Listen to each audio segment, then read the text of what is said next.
This is episode 234 of the Andrew Hines Real Estate Investing Podcast.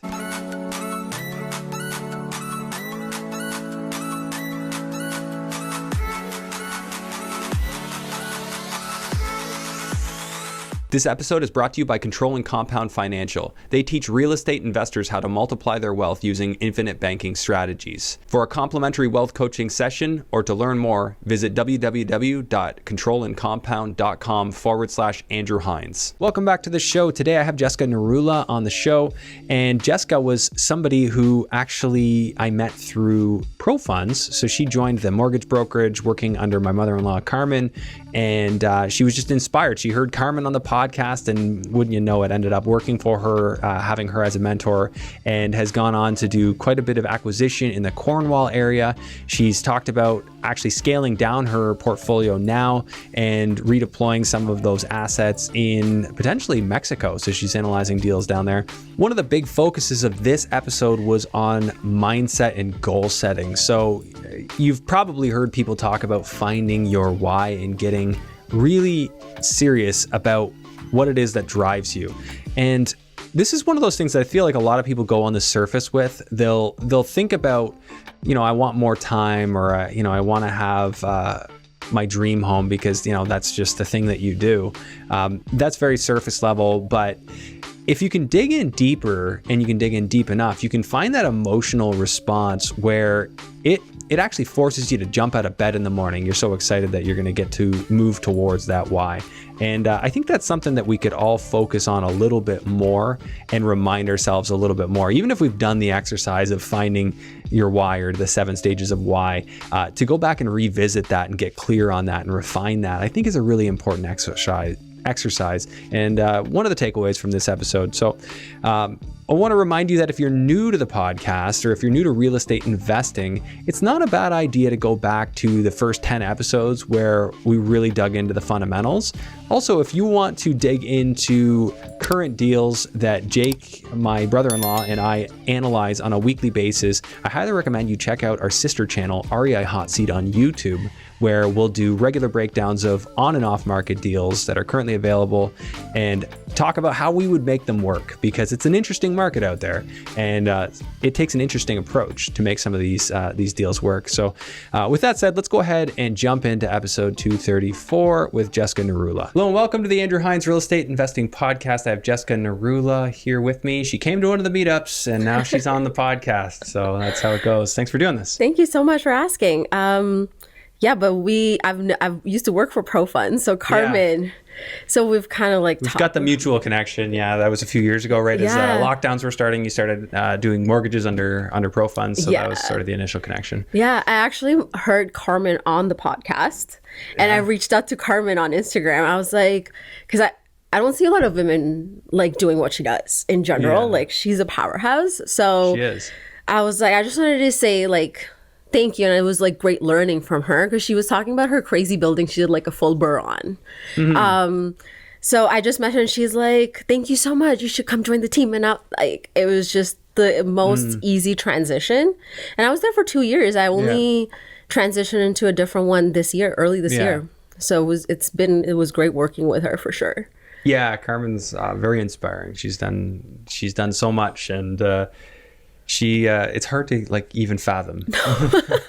I don't know how she does. I wish I tried to come in more, because I think you gave that tip. You were just around. Yeah, that energy. That's how you learn a lot. Yeah. Because I find with Carmen, it's not like she's going to explain to you how she does it. You kind of have to just through osmosis absorb it. Yeah.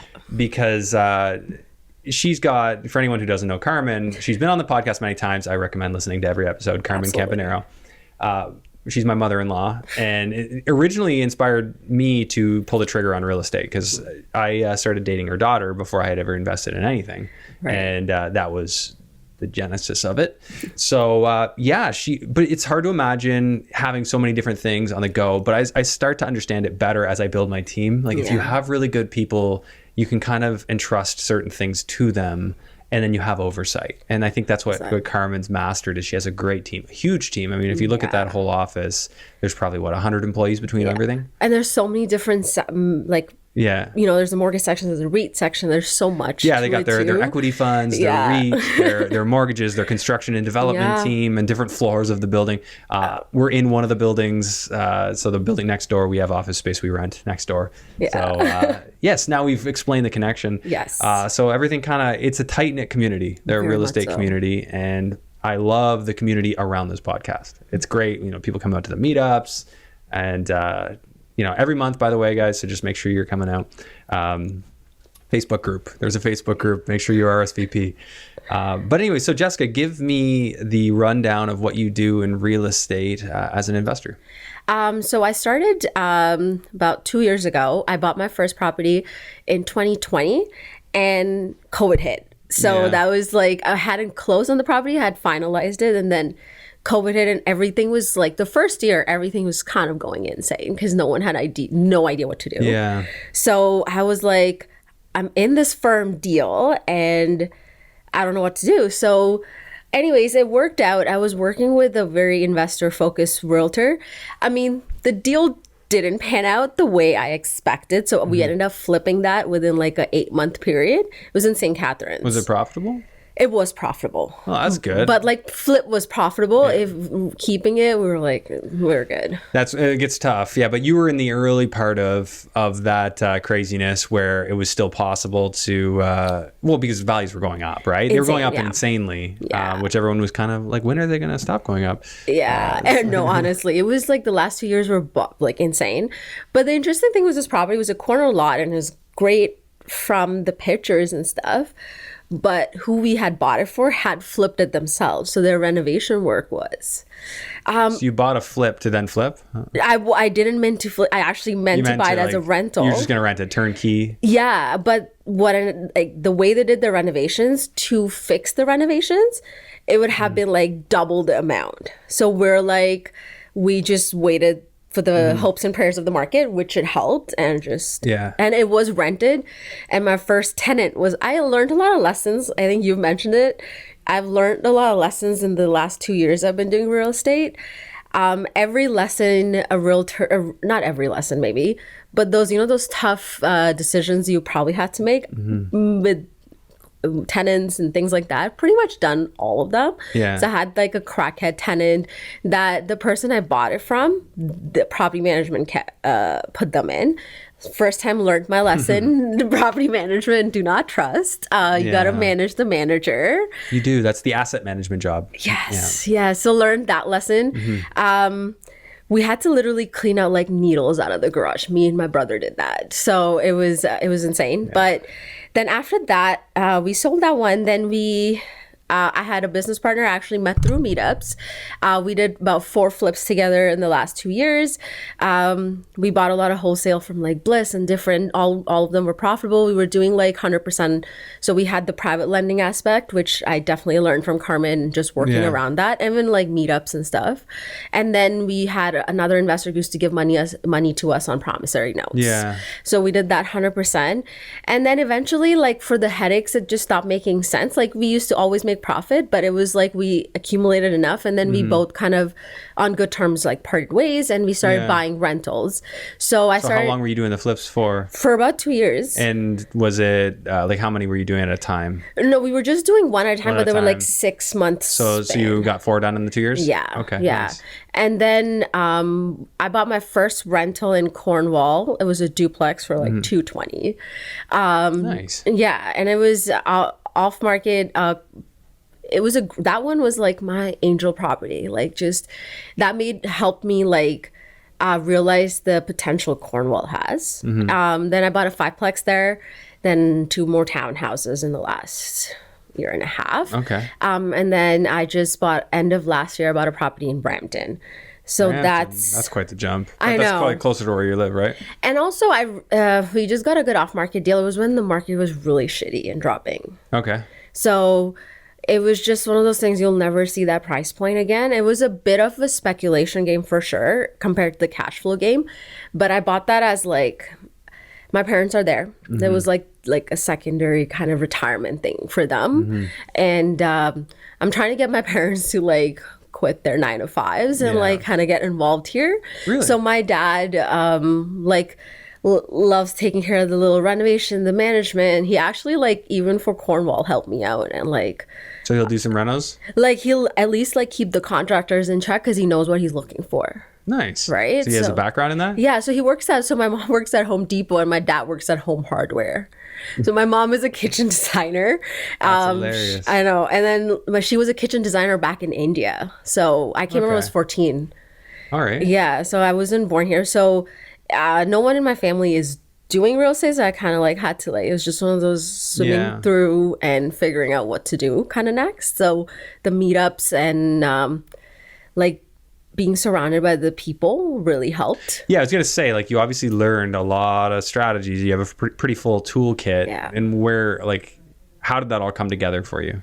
So it was, those mansion meetups. I don't know if you remember them. No, like mansion. all the way, like it was like London, and I used to drive to like London. Oh, and like Windsor. Matt McKeever stuff? Yeah. Oh, okay. Yeah. So I used to drive to like Windsor and London all the way to just go to these meetups and learn. Yeah. Actually, I should backtrack. So I actually started as a paralegal. So the whole dream of going to university, I went to university for 4 years. Then I want to go to law school. But I was like, I don't know if I'm a sitting at a desk kind of person. So I went into a paralegal program instead. That was about a year. Isn't that also sitting at a desk? So I wanted to test it out. So that was my testing. That was your test, okay. Yeah. So I was like, before I spend a shit ton of money, I wanted to check out if like that field is for me. It wasn't. Sitting on a desk wasn't a thing. But what it did was I kept getting thrown into offices that always required real estate legal assistants or real estate paralegals. So I always ended up in that position, essentially. So that was my introduction because I used to see all these numbers go through my desk and like, I was like, I'm really doing something wrong. And like, that was my start to that. I've heard that from accountants too. Like they see the commonality. Like, what's the number one thing you see in common? And it's like, oh, well, they're all real estate investors for like the most millionaires, right? Exactly. It was a big thing, but there was a long time in Ontario where things were trending in a certain way, and then more recently with this. Well, I mean, let's face it. They're trying to break the economy to some degree so they can bring down inflation, right? Like that's why they keep jacking interest rates because it's like, oh, we didn't do enough damage yet. We'll do a couple more jacks. So eventually, there's going to come a point where something starts to break, and it'll be a matter of how hard does it break. Does that mean real estate values tank? It's so hard to say with the competing forces, right? But it does make it harder for people to make the numbers work because when you're working with these values and these interest rates. It's a difficult puzzle to put together. I agree with that. And honestly, I realized, so with this whole, this whole door thing, I think when I was starting out, people were always talking about the number of doors they own, and it became about the doors. I had to like this year, I didn't buy anything. So everything I bought was end of last year. This year, I was just like, let me reset as to like, why am I chasing these doors? Like, what is that bringing me? So and you're right about what the Canadian economy and like what the government is doing, what they did even during COVID.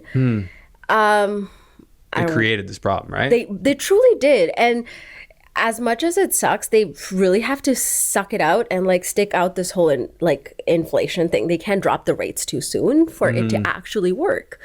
Well, they have to address, like I look at it as kind of like, yes, that's the traditional approach is you jack interest rates until the economy kind of breaks a bit and then things normalize. Essentially, interest rates are the sponge. You've got these excess dollars floating around for available spending cash. And what they're trying to do is suck it all up. And the reason you have the excess dollars is because they shut everything down, all production, and kept giving people money. So they created the problem and hurt people's buying power, and then their reaction to stealing your buying power by printing money is now they're going to suck up the extra money that you have. People should be quite displeased with what they've done. I agree. And honestly, like even just my parents' mortgage on renewal, it went on the B side of lending. It went from like 3%, because at one point even the B lenders were giving you 3% rates to now like 6.5%, right? Like it's a big jump. And I saw my parents like feel the burn of it, and I'm thankful that we are able to sustain that, but I don't know how many people are able to. There's going to be some pain. I think that eventually they'll work out something on the amortizations when all those renewals come up. I know they've said they won't. Yeah. But I think that when push comes to shove, there's a good chance they will. Yeah. But there will also be a large portion that start listing their houses. 100%. And but like you said, there's so many conflicting scenarios too, because in a true recession, the employment will be a lot lower than what it is right now. Well, they haven't fully created the recession yet. Exactly. Well, they're working on it. You're right. But then I want to also see the AI piece, how that comes in with the whole employment situation, like how that plays a role in AIP? Like, no, just AI, like artificial intelligence and the use of it and what that brings in terms of like what kind of jobs will be created and taken away at the same time. And like, obviously, we talk about immigration all the time. The first 2-3 years, most immigrants rent. But then if they look at buying and things like that, But the renting creates demand too, right? That's for investors, though. A house is a house. If somebody needs 100%. A place to live, and it pushes up whether it's they're going to own it directly or they're going to cause somebody else to go out and build it. And, it's going to have to be there. Yeah. But the thing is then, if they're coming mostly in Toronto, you have to have that investor still has to have enough money to put in and buy something for someone else to rent, right? Yeah. But the way the Canadian government is not the most investor friendly with all the restrictions they keep putting in. So it's just specifically Ontario is pretty rough. Actually, Ontario, you're right. Like, so that's why it's just so conflicting because yes, all these immigrants will need rental units. That needs investors. But if you're not creating an environment where investors want to invest, because a lot of yes, there's immigration coming, but there's a small fraction of Canadians that are also, especially Ontarians, are also leaving the country. There are. And I think, there's lots that see the writing on the wall that this is not an investor-friendly place, specifically Ontario, but also Canada to some degree. It's just, if they really wanted to fix this inflation problem without breaking the economy, they'd focus on what can we do to stimulate supply, streamline approvals, cut the red tape, cut the taxes on development. Like, let's make it cheap and attractive to build here. Let's make it cheap and attractive or profitable to be a trade here. Let's make it less onerous. Let's put more responsibility on the individual trades to insure themselves, to implement their own health and safety policies. There's so much red tape, and having worked in contracting, like if you read what you're supposed to do from a health and safety standpoint, and I put my best effort forward to constantly improve. That's my angle. I'm constantly improving. But if you try and start at their gold standard, you'd never even start. 100%. And I think like after I bought all of this, what I realized though this year, I am not taking the onus to change everything. You can't. You have to focus on your situation. And that's what I did. And what you can do is you can decide where you'll invest, how you'll adjust your investing strategy. And you being a paralegal, I mean, you must have a very unique angle on the laws, what you can do. You've probably seen some stuff, which has helped you see how you might handle the situation. Yeah. And like for me, it's about pivoting. I heard like one of my mentors say selling is not losing. And like I'm actually looking at selling my portfolio, most of it in Canada, and pivoting completely. So for me, and everything is going to still be profitable. The cash flowing ones, I'll leave the one in Brampton, but the other Cornwall ones, actually, I'm looking to liquidate just because I like to have a certain amount of control. No, I know there's not going to be a way where you're going to have control over everything. There's just not possible. But government policies is something I feel like it's just too much for me to even like comprehend. Because for instance, when I started, the landlord and tenant rules were strict, but Ford wasn't saying to not pay rent and like put that narrative out, right? In the last few years, like I have a tenant right now in my fiveplex and I had that market property for sale and everyone knew about that. I found out he was like threatening people walking through and then stop paying rent. But guess what? I can't take him out for like 8 to 9 months. So you had a non-payer for 8 months? No, well, since January, now about 4 months. Yeah. Oh, okay. Yeah. First month he paid and then I guess 3 months now. But for me, most tenants are good. Like I have 10, 11 tenants out of that. Like most of them are great. For me, it's just like these scenarios are not Like, I want a better return on my headache is what it is. Coming to that conclusion pretty quick. Yeah. Which a lot of people, and I'm not encouraging to just always take this approach, because a lot of people make a lot of wealth by just by continuing to keep their head down. But as I watched the market change and make less sense, I started seeing, well, these are some pretty big headaches that I could be getting myself into, and I want them to be scalable if I'm going to take the headache. That's what it is. Like, that's what I mean. Like, nothing's going to be perfect. I'm still going to be, as an investor in real estate, or even a mortgage agent, I have headaches on my own with the clients, right? But I choose them. I choose those headaches. I can have certain amount of control on those headaches. I can, choose certain clients, not choose certain clients. So for me, like that's what I meant in the last 2 years. I feel like I've learned a lot of quick lessons. Well, you moved fast. Like you acquired, we have 12 units, you said? Yeah, 12. 12 units since 2020, and you just moved really quick. Yeah. During all that craziness, and you've been profitable the whole way through, market corrected, you're still okay, you're not underwater on any projects. No. Like that's a great track record. Well, I have great, the Cornwall one I bought with a JV partner. Okay. So it's important. Also, another pitch on the JV partner is important to have that they're actually not on their last dollar. They need to be comfortable. Repel the ones that are on their last dollar, because they're the ones that'll blow up your phone every day 100%. For an update, for how things are going. Yeah. Work with the one that, they do a lot of different stuff. They don't have a lot of time, but they got a lot of money. Exactly. And they want somebody that they feel confident that will do a good job. And honestly, everything on paper looked good, right? I predicted the interest rates to go up. Everyone, for the most part, if you were kind of seeing what's going on, kind of figured they would. But I didn't know the escalation would be that quick. Yeah, because there wasn't precedent for it to go that quick. Yeah.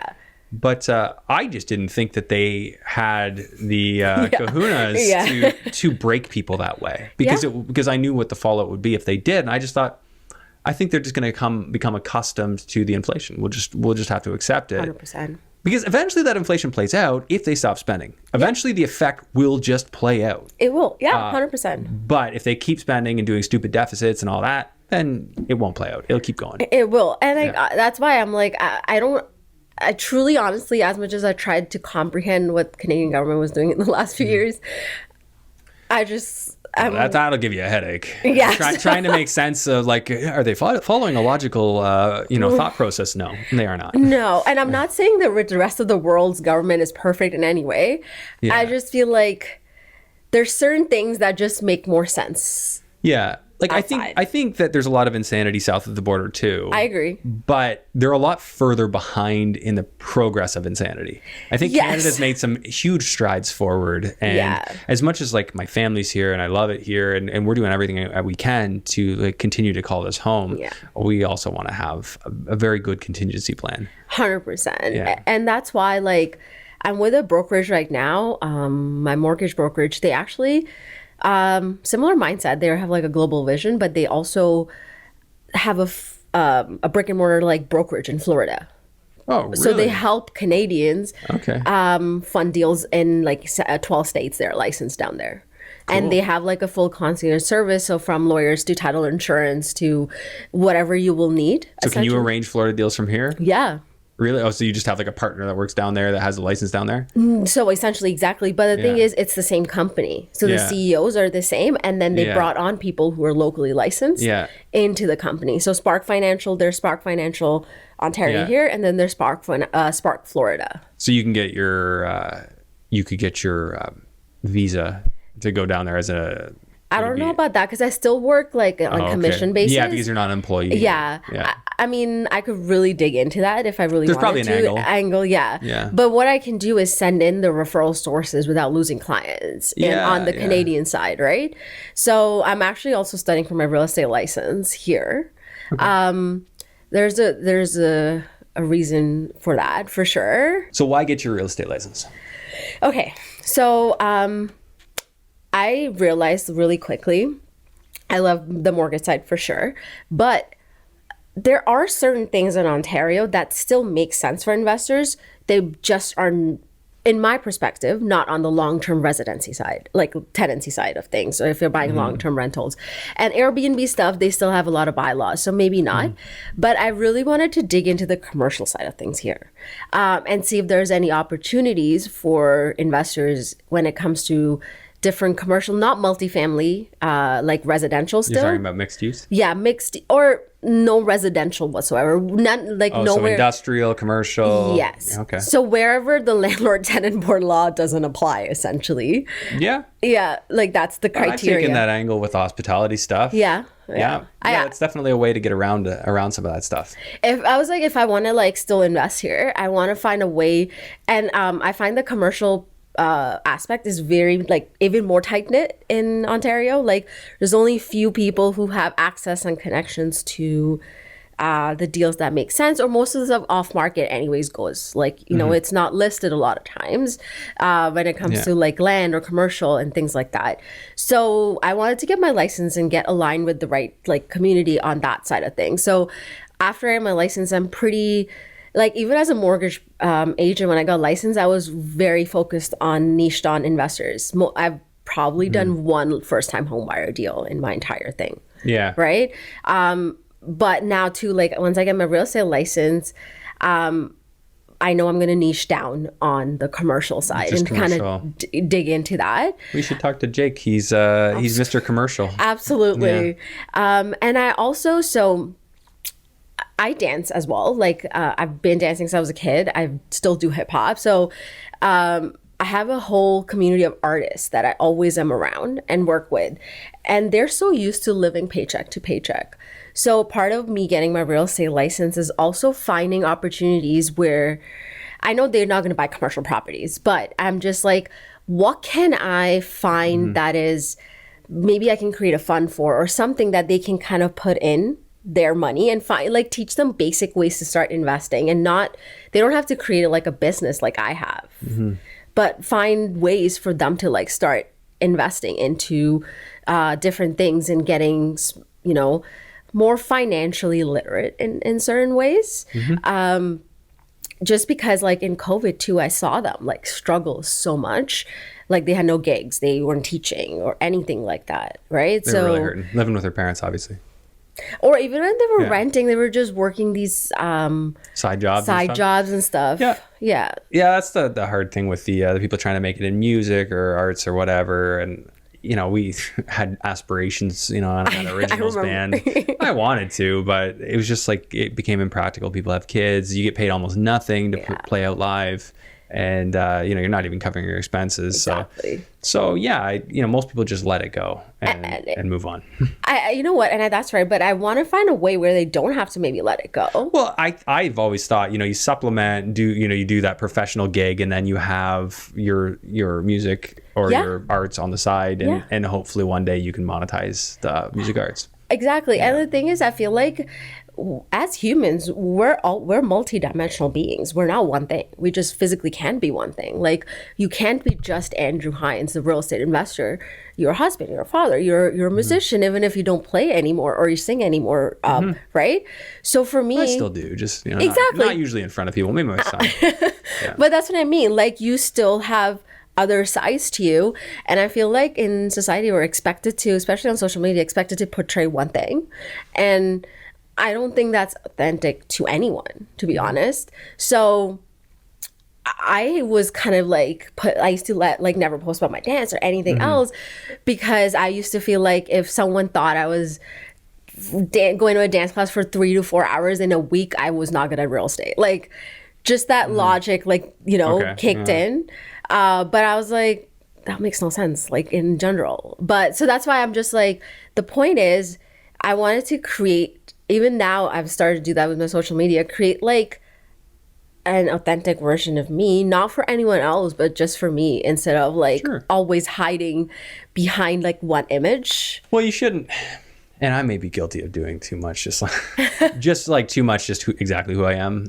Maybe I say things I shouldn't sometimes, but I just try and be exactly myself. And on social, like, speak your mind, say your piece, do what you want to do, say what you want to say, because yes, you'll repel some, but you'll attract those who resonate. 100%. And there's no point in trying to be what you think people want you to be. It's exhausting. Be polite, be courteous and all that, but be yourself. Yeah, because it's being someone else is really exhausting. It is. Because like really, truly, honestly, no one else can be you. Like everyone else can be a real estate. Everyone can be a real estate investor. Everyone can be something, but there's can only be one Jessica as me, and there's gonna be one Andrew, right? There's just no other way. And I think with anyways, if I post more about my dance, it's because I'm also trying to get my creative, like my artists more into this kind of like intrigued at least about the piece. So you're trying to attract the artists to come work with you for real estate. That's quite the business plan you got there. Not even work with me. I just want them to like, there is like that side where obviously if they come, not even work with me, like start investing or just get like, start learning a bit about it, because like, I don't want them to, in true honesty, when I got into real estate is when I started dancing more, because I wasn't like stuck in that loophole of a 9 to 5 and stressed about money. I also wasn't waiting on gigs for money, right? I was truly doing what I love, but also my supplementation with money was something taken care of as well, where I could still like monitor my time. So how were you able to do all that? Well, dance is like usually dance like classes are in the evening. My mentors used to teach in the evening. I'm working my day, and then you know I can still do what I need to do.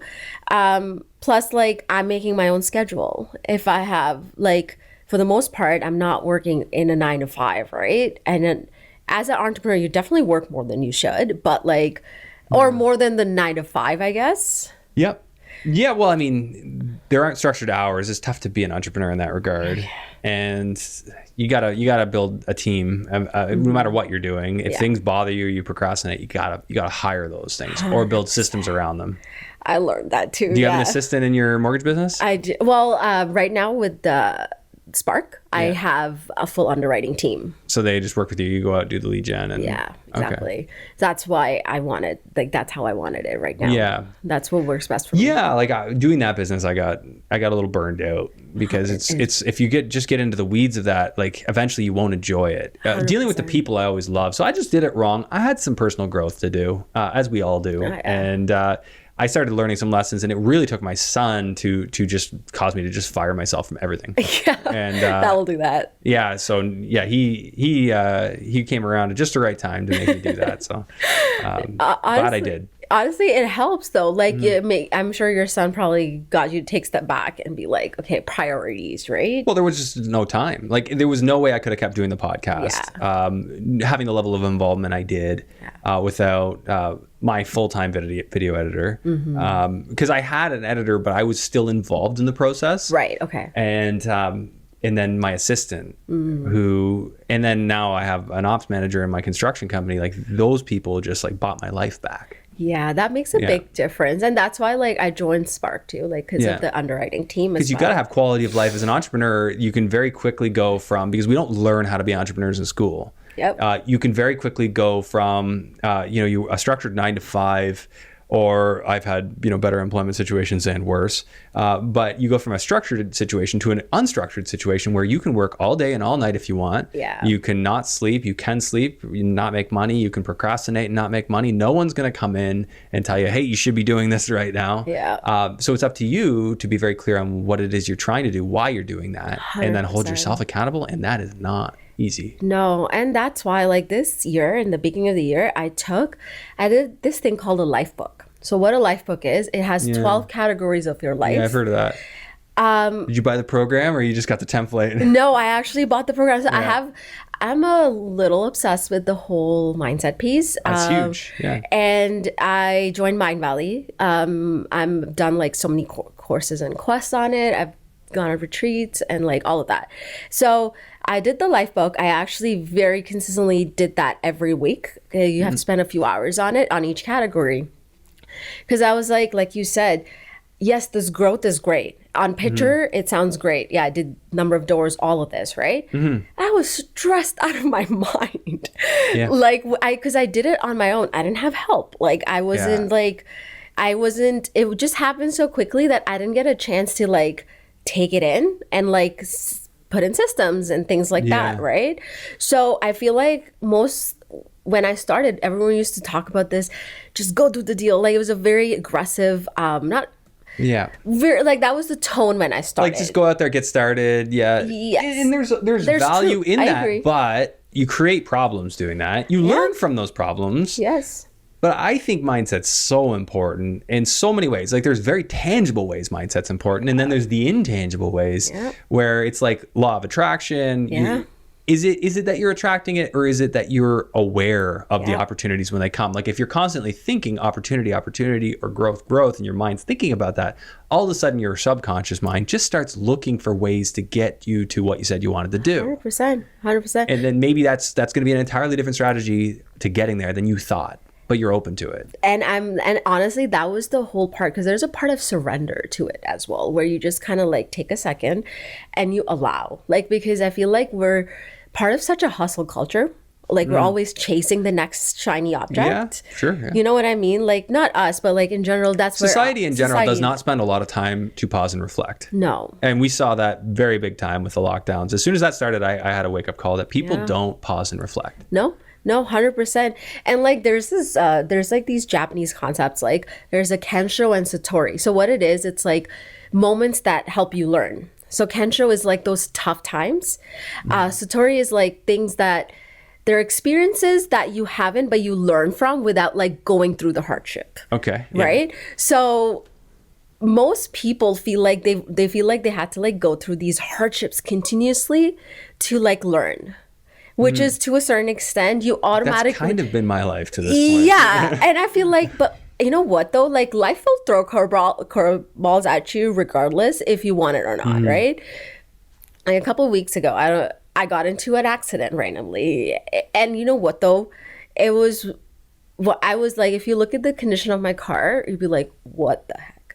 But something was protecting me. And I feel like those moments will happen whether you attract it or not attract it in any ways possible, right? But what I realized, the best you can do is find a state that you're happy in, because think about it, right? Most investors even get into real estate because they think it's going to get them to financial freedom, happiness at the end, right? It's not necessarily they want to hold a piece of land or property for the sake of owning it. Right? There's always an intention behind it. You'd like to believe that, but I ask, I've been doing these coaching intake calls and I'm like, what's the goal? And they're like, well, we want to get into some multifamily. I'm like, really? That's the end goal? Yeah. And that's the thing. There's an end goal and there's a means goal. Yeah, that's the means to get to the end goal. Exactly. But people don't realize the difference. I think it's just the default because let's face it, I teach a technical podcast here. We talk technical. Yeah, my bad. And we don't spend enough time talking about the mindset because the mindset is what opens your brain up to be able to accept the information and the strategies that will get you to where you want to go. Yeah. And I understand that because at the beginning, I was like that too, right? Where I was like, some people were talking about the mindset piece and like, you know, your relationship with money and like things we've been brought up and taught about money and how that affects certain things. And I was like, okay, this is whatever. Just teach me how to do it. Like, you know, I was in that rush. Yeah, I've been that guy too. Yeah, right. Yeah. And I think that's a natural state of being, like you said, but when you start off, but I really quickly realized too, because of the growth I had or whatever I did in the last 2 years, it was just like, that wasn't why I do this though. Like I had to figure out my why very intentionally. Well, people do things for two main reasons, right? To get out of pain or into pleasure. Yeah. Yeah. And to convince yourself to do a painful process, it requires that you see the pleasurable end to it, you know, the desired outcome. Yeah. The end. And for me, I wasn't seeing that. Like I was just like, I felt like I was in a loop, right? For me, especially like, and also for me, it was also like, is how much of the pain is worth the pleasure? Like what kind of pain? Well, Tony Robbins teaches about this. He has some exercises on this. I'm sure you went through some exercises on this. So talk to me about that process. What changes have you noticed in yourself? Give me a little bit of a recap on it. Yeah, like honestly, real estate outside of the doors and all of that has been like almost like a wake-up call to like just really hone in on myself, like learn about myself and like my intentions behind why I do certain things, my how I approach certain things, how I communicate certain things. It really helped me with being more intentional and articulate with why I'm doing it and what I'm doing. So like I said, the life book, you're putting so much intentionality behind every category of life, right? Not just like the business and the finance. You're it's doing like your it, personal relationships. your personal relationships, your relationship with money is just one of them, right? Like relationship with money is just like there's like finance, there's careers, there's parenting, there is family, there's romantic relationships, there's quality of life, and then there's life. You're kind of looking at your life holistically, which is super wise. Yeah, because like we've seen that a lot of successful people, if whatever we call success, we've seen they've had amazing wealth, right? Like money wise. Then they see broken relationships. Then they see different things. Because they're not paying attention to all areas. And I feel like for me, as much as this wealth success is important, I feel my relationships are important too. And I'm now actually, I did this lone wolf thing for a bit, and it was great, but I realized the importance of community, the right community. And that's been my focus in the last like few months, especially starting from the year. Like I saw what I wrote, and one of the reasons I even joined Spark Financial, I met the owner at a breathwork place. So they are very much, I don't see that often in the real estate industry, but as a brokerage, they're very much like into the personal growth aspect, into the mindset aspect, into they're creating retreats for the employees. And anyone who's thinking, you're an interesting conversation here, because anyone who's thinking about getting more into the real estate field to learn as an investor, becoming an agent, mortgage or realtor, is actually a super useful thing. It is. But it needs to be done in a way that it's actually going to work for you. Yeah. And having a piece with the mindset, people who can help teach you and coach you to grow and teach you the system. So you're not inventing the wheel. Do not invent the wheel. It's hard enough becoming an entrepreneur to begin with. Don't invent the wheel. Yes. So it's interesting to me, and to kind of take a shift over to why the strategy, why branch out, and why not focus, because we've had many people on this show who grew a mortgage business, and they're investors and entrepreneurs as mortgage people. Was there a reason not to just focus on that and try and scale that? Like, do you eventually see that you'll be a 50-50 realtor mortgage agent, or you'll skew and you'll just go heavy into the real estate side? I'm most likely going to go heavy on the real estate side, but I'm not letting go of the mortgage side. That's why I have the underwriting team, right? So you still have the ability to do that, but you've essentially fired yourself from a big portion of the job. Because like I love the people side of things. Like, so you can still do the intakes. You'll be able to look at deals when you go and do a new client intake. You can actually qualify them yourself, because you'll know what's involved to a certain extent, for sure. And then also, I want to be able to look at deals, right? Like, and also make it sense for them. I always wished, like, well, not always, but for a long time, I was on the fence. Should I get the real estate license? And I never did.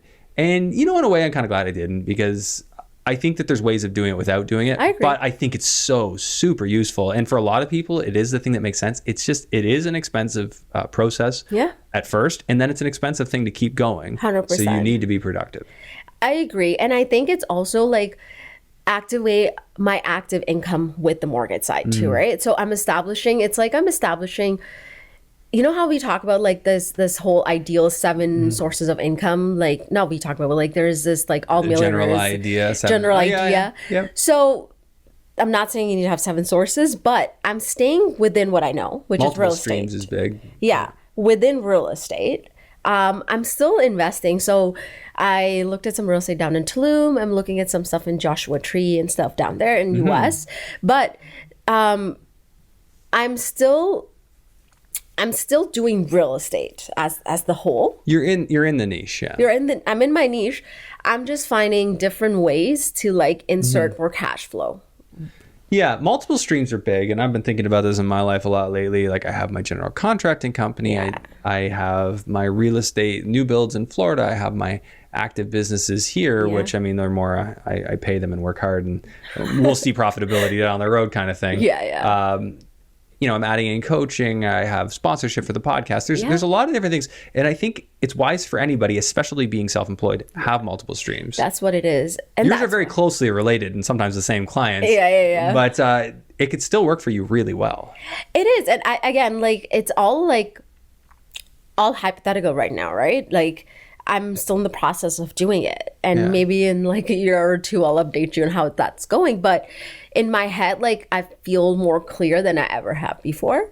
And that like, that has a lot to do with like the work you do on yourself, right? Like I know people talk about this whole listen to your gut and like the mindset piece, but people really have to learn how to listen to their gut without like but they have to also learn to shut the noise. Yeah, because your gut will mislead you, and sometimes the gut feeling goes away. It's hard to read it after you have the initial, and then later on you're not sure. You're questioning it. Yeah. And that's why but that requires a lot of like that reflecting aspect to actually be able to listen to that. Right? Yeah, but if you pause, I found like somebody asked, well, what was your gut telling you at first? Okay, well, this is what I think I was interpreting, and usually you can recall. I agree. And I lean heavily on that. Me too, yeah. If I have a gut about something not to do it, I listen to that very strongly and just not for me.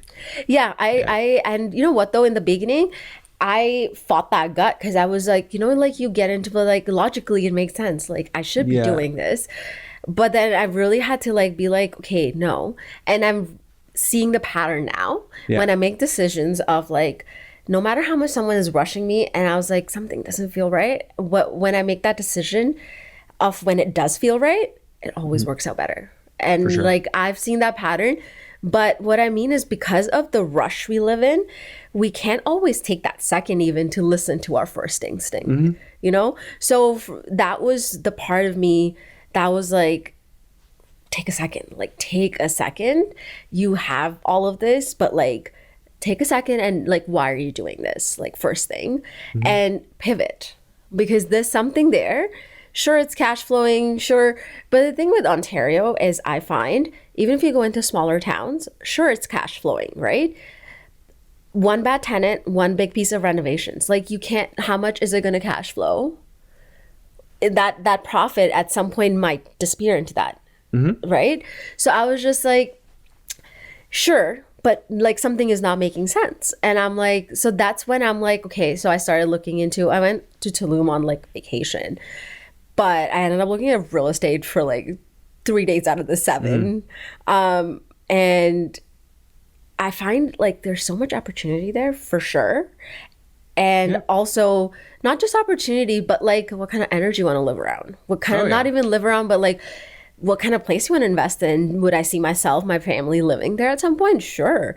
So like things like that also started like seeping in where I'm like, do I see myself in Canada in the winter months? Not so much. No. Right? So like, I know people who are doing some community builds in Costa Rica even. And like, so I've been like considering different locations, haven't dug into too much in anything except Tulum right now. Yeah, I don't know if you saw the one I just posted with Ali and Amy. Yes, I did see that. They're in, Cabo, and I think Ali said she had one in Tulum. Yeah. And she said the cap rate was going to be over 15%. Yep. That sounds pretty all right compared to here, but I mean, it sounded like you're pretty much cash down there. It is. There are actually lenders, so there are. But it's very restrictive, and it's only after you're done, right? No, there's actually private. They're for U.S. citizens though, but also even there, banks will fund 50%. Okay, so there's ways. Yeah, they weren't aware. I figured there would always be somebody somewhere to lend. Yeah. I mean, if you look hard enough. I actually found it a little hard in Florida initially to find a construction lender. Lots of people wanted to lend for small flips, or for rentals or BRRRRs or whatever. But for somebody building from scratch, I got a lot of resistance being quote unquote foreign national, doing with no experience, as they called me. Right. So it was interesting and it took some time. So, but if you keep looking, you know what, I found a good team right away. I was lucky. Yeah. And then I reached out to them through Instagram, met one of the realtors down there. He was such an interesting place because they're like so happy. That's the thing with like most places like US and Canada, there's like that foreign national. Tulum welcomes the foreign nationals, right? And you can get residency there relatively easy, can't you? Yeah. Like after a certain point, I haven't looked at too much. 6 months or something. Yeah, I forget. There's something to it, but it seems a lot easier. I after hearing that episode, I mean, I think a lot of people needed to expand their mind beyond Canada. They had a real opportunity to see the reason to do that over the last few years. Yes. And why stop at just the US? I don't by any means think the US is the best place ever for an investor to go. They have some of the problems we have here, but to a lesser degree. Taxation situation seems a lot better. But then you can look at places like Mexico, and if there's a stigma around something, or if people, oh, well, you can't really do that because it's dangerous, that means that a lot of other people are overlooking that opportunity. And it's not the what you do as much as it is the how you do it. And if people are saying, like, I've said this a lot, whenever I find something that a bunch of people don't want to do, that's usually where I see an opportunity. And it could be work, but it actually might work out really well. So if a lot of people can't get over that mental hurdle, well, then maybe there's the opportunity. And not saying for sure. But very well maybe. And you know what though? I think with the US it's the familiarity piece, like the culture piece that is similar, right? There's something to that. That is, I agree. Like I invested in Florida, I invested in an area that I knew. I mean, I'd never been to Cape Coral before I started buying there, but I spent a lot of times in Naples. I was in Southwest Florida, and I knew the value of Southwest 100%. Florida. And that's why, like, one of my investors actually, like JVs, he also invested in Joshua Tree, but like obviously Joshua Tree is like big Airbnbs and all of that, but like investing in land is something that we're looking at down there, and then creating our Airbnb and things like that. Doing like an Airstream or something. Have you seen that one? Like the most popular. It's not Airbnb. I always use this as inspiration, but it's an Airstream with like, does it have a hot tub? It's got an outdoor shower, fire pit, and it's just like absolutely crushes on Airbnb. Exactly. One of the top performers. And Joshua Tree, the land is still pretty relatively cheap. But you need to be able to get services, right? Yes. So I don't know how they have water and all that. They have certain areas that are already built around, essentially. So we're not looking too far off. Like, you know, like certain locations we already, and I'm still looking into the connections there too. So there's a builder. Can you dig a well? Can you make a septic? It probably you can do all that. So have you run any rough numbers on like an opportunity that you're looking at? Actually, I haven't, but I have a sheet that my investors send that they're investing in. Then it's how does the deal break down, if you don't mind sharing the absolutely. idea? I think what they're doing is they partner with a builder down there who has a history of building down like massive Airbnbs kind of thing. They're investing as a JV partner in like one piece of land essentially, and partnering with the builder. So they buy the land, the builder takes care of everything. Yes. So what do you think, like what are they looking at ballpark all-in cost, you know? I think it was about $500,000 400 something for the land.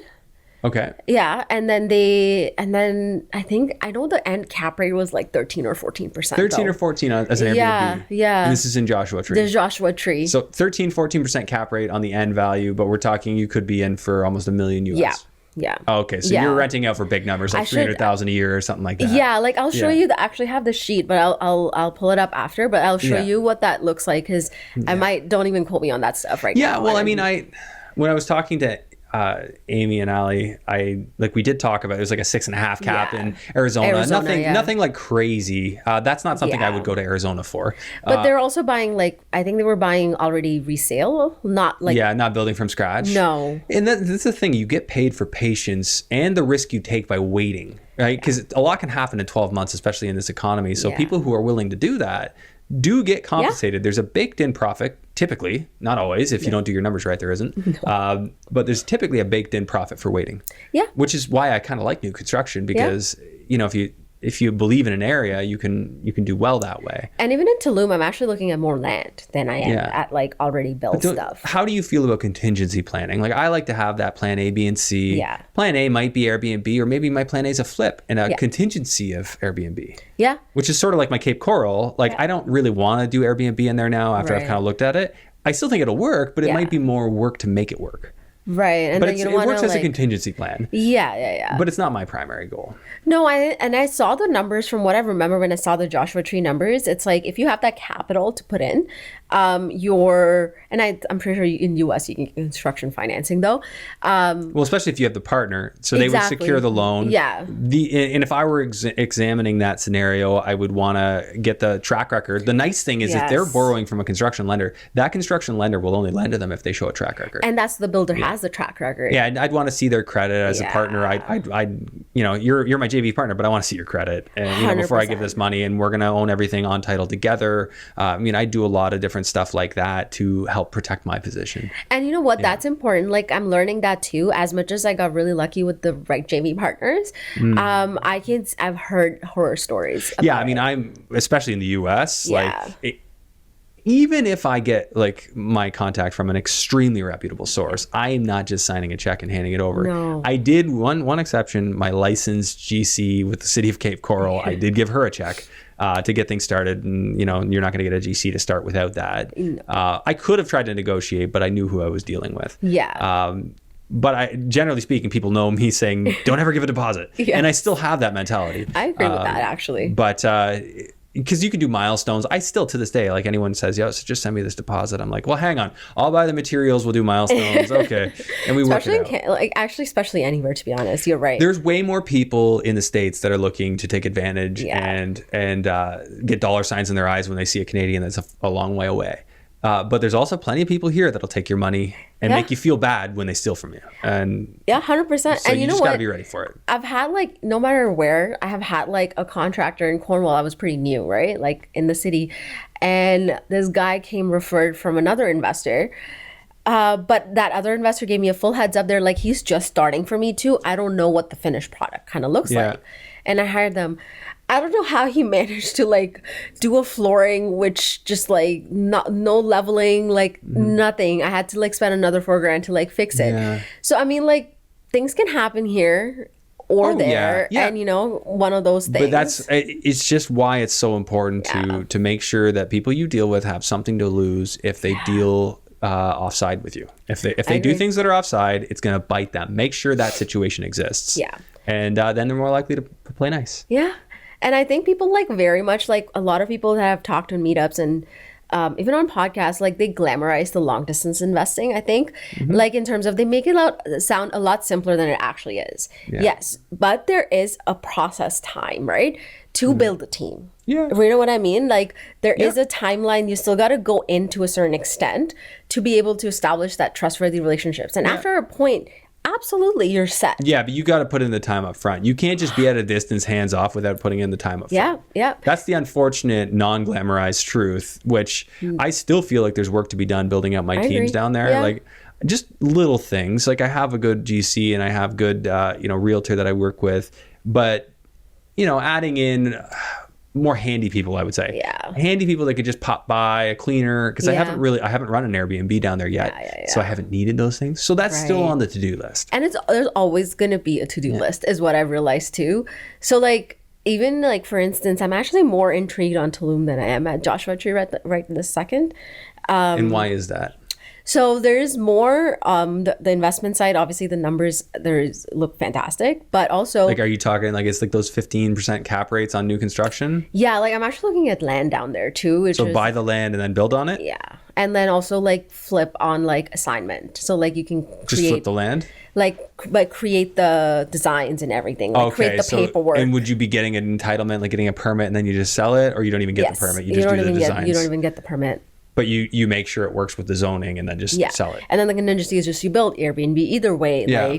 The only reason I am also, there's more, I know this is an investor podcast and that other side might not happen, but might not matter. But Tulum has a very much sustainable aspect to that. So their bills are, their government allows a lot of builds happening right now in Tulum, but most of them are based on very much in sustainability, which... I don't see any other place at the moment doing. Costa Rica, sure. But in the longer, big picture, longer scheme of things, sustainability is going to be the way we will have to build our And when you say that, what do you mean? And sustainable in what way? So they don't even fully pave their roads. So the material doesn't damage the soil underneath. There's a lot of protected land that you can't build on, but also the materials they use are based on eco-friendly and environmentally friendly bases. So the architects and the builders there have different kind of one of the condo buildings I saw there, which was a ready condo. They were talking about being 70% sustainable. So it's just the kinds of materials and things that they're using. Okay. And they actually really, and then the whole lifestyle there is very much on like taking care of your health and the holistic side. So it's and got all of the, that. yeah, I think my business partner Zach is doing one down there. Oh, yeah, Tulum, and he talked about it. You got that yogi community, and then you have a mix of in between. So it's sort of like Nosara in Costa Rica, which I love that place. That was great. I actually ran into Zach in Tulum. Oh yeah, you were saying that. Yeah, that's right. Yeah. So it was because I think we're using the same company. Okay. And so this is like you're impending. You're ready to pull the trigger on something. I've kind of like been digging in it. I'm waiting for so I'm selling my portfolio in Cornwall. So as you get some cash out of that, you'll do it.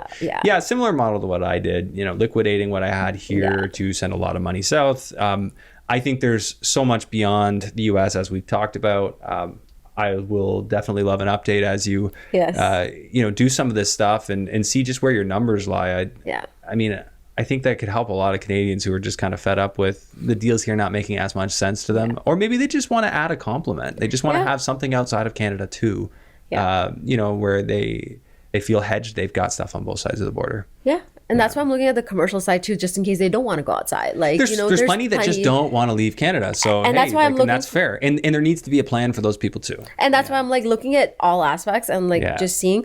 Selling was a hard decision because I had to let go of that identity of owning the doors and all of that stuff. I get it. Yeah. So I'm just like, let it go. That's not your identity. It's kind of like a reset. It's like you kind of pull back a bit. Now you can thrust forward even harder. It's like a catapult, right? You got to take a second and then I've taken a step back and I'm working my way to slingshotting forward again. So, Jessica, where do people find you, connect with you? Yeah, Instagram is probably the best place. It's JESSN.invest on Instagram. Okay. Yeah, I will share that in the show notes. And anything else you wish that we covered, talked about, touched on, or a piece of wisdom you'd like to share? Only thing I would say is focus on your end goals, not the means goals, and like take a second to make a distinguish between the two. Yeah. That would be my tip for like investors that are starting out or just even now in it. And just a lot of new things coming for me, like where I'm starting to build a community for myself, like host events on my own, and also build a podcast for myself, but nothing to do with, actually has very little to do with real estate on the podcast side of things. But okay, so different angle, a more community angle to it. Finance is still a piece of it, but there's more like bringing in artists and bringing in other people to like learn from different people's experiences and different people's success stories as well. Yeah, very cool. I mean, success stories are generally inspiring, so I like to hear them. So that'll be cool. All right. Well, thanks for joining me today and sharing what you're working on, and I look forward to hearing the updates on the Mexico experience. Absolutely. Thank you so much for having me. Soon. There are a lot of people out there talking about the infinite banking strategy and whether or not it makes sense for them. To find out what it's all about and if it's a fit for you, visit controlandcompound.com/Andrew Hines, where my audience can gain exclusive access to books, podcasts, and webinars tailor-made for real estate investors.